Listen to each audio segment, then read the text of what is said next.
Hello दोस्तों, आज हम बात करेंगे कि मिसकैरेज यानी गर्भपात क्या होता है और क्या कारण होते हैं, क्या वजह होती है जिस वजह से महिला का अचानक से मिसकैरेज हो जाता है यानी गर्भपात हो जाता है। तो गर्भपात का मतलब होता है कि 20 सप्ताह से पहले यानी प्रेगनेंसी के 20 सप्ताह से पहले गर्भ का गिर जाना या समाप्त हो जाना या नष्ट हो जाना गर्भपात कहलाता है। तो जिन महिलाओं का गर्भपात हो जाता है, अचानक से मिसकैरेज हो जाता है, उनके लिए ये बहुत ही दुखद परिस्थिति होती है। या फिर जिन महिलाओं की प्रेगनेंसी बहुत ही दिनों बाद होती है या बहुत ही मुश्किल से होती है, उनके लिए यह बहुत ही कष्टदायक और बहुत ही दुखद होती है।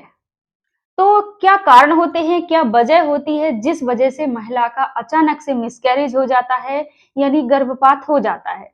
तो मिसकैरेज का पहला कारण हार्मोनल डिस्टरबेंस यानी आपके जो हार्मोन है वो डिस्टर्ब हो जाते हैं।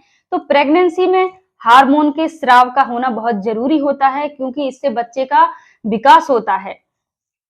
तो कभी-कभी ऐसा होता है कि जो हार्मोन होते हैं उनका स्तर या तो बहुत कम होता है या बहुत ज्यादा होता है, यानी जो हार्मोन होते हैं उनका स्राव है बहुत कम होता है या बहुत ज्यादा होता है, उस वजह से भी आपको गर्भपात की समस्या हो सकती है। जो महिलाएं अधिक उम्र में प्रेगनेंसी कंसीव करती हैं यानी लगभग 35 साल से ऊपर जिनकी उम्र है वो प्रेगनेंसी कंसीव करती हैं, तो उन महिलाओं में भी गर्भपात होने की आशंका ज्यादा रहती है। अगर किसी महिला को पेट पर दबाव लगता है या फिर चोट लग जाती है तो उस कारण से भी गर्भपात हो सकता है। कभी-कभी गर्भाशय की बनावट के कारण भी आपको गर्भपात हो सकता है, यानी गर्भाशय का या तो छोटा होना या गर्भाशय में कोई गांठ होना या कोई सेप्टम होना, तो उस वजह से भी आपका गर्भपात हो सकता है। कभी-कभी आनुवंशिकता के कारण भी आपको गर्भपात हो सकता है, यानी आपकी फैमिली में कभी किसी को गर्भपात की समस्या रही हो, यानी किसी का बार-बार गर्भपात हो जाता है, तो हो सकता है आपको भी गर्भपात की समस्या हो सकती है। कभी-कभी अस्थानिक प्रेगनेंसी के कारण भी गर्भपात हो जाता है, यानी एक्टोपिक प्रेगनेंसी।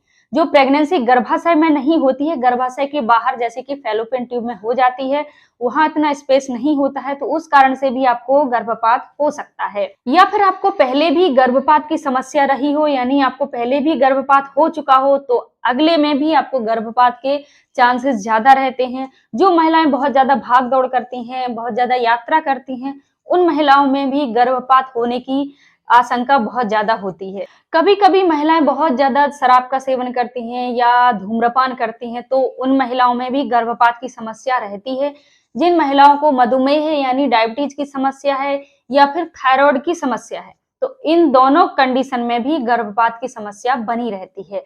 जो महिलाएं ज्यादातर दर्द निवारक दवाइयों का सेवन करती हैं, तो उन महिलाओं में भी गर्भपात की समस्या बन जाती है। तो आपको कभी भी कोई भी दिक्कत है, दर्द है, तो आपको बिना डॉक्टर के कोई भी दवा नहीं लेनी चाहिए। कभी-कभी योनि में संक्रमण होने के कारण भी आपको गर्भपात हो सकता है यानी मिसकैरेज हो सकता है। जिन महिलाओं का वजन बहुत ज्यादा होता है यानी मोटापा होता है, तो उन महिलाओं में भी गर्भपात की समस्या ज्यादा रहती है। जिन महिलाओं को कोई आघात लगा हो यानी सदमा लगा हो, तो सदमा के कारण भी आपको गर्भपात यानी मिसकैरेज हो सकता है।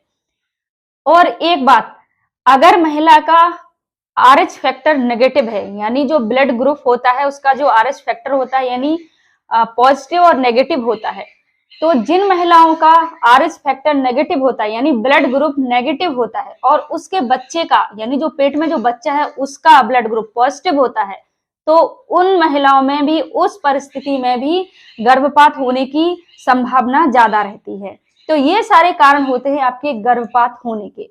तो आशा करते हैं आपको जानकारी अच्छी लगी होगी। अगर जानकारी अच्छी लगी तो वीडियो को लाइक करना ना भूलें।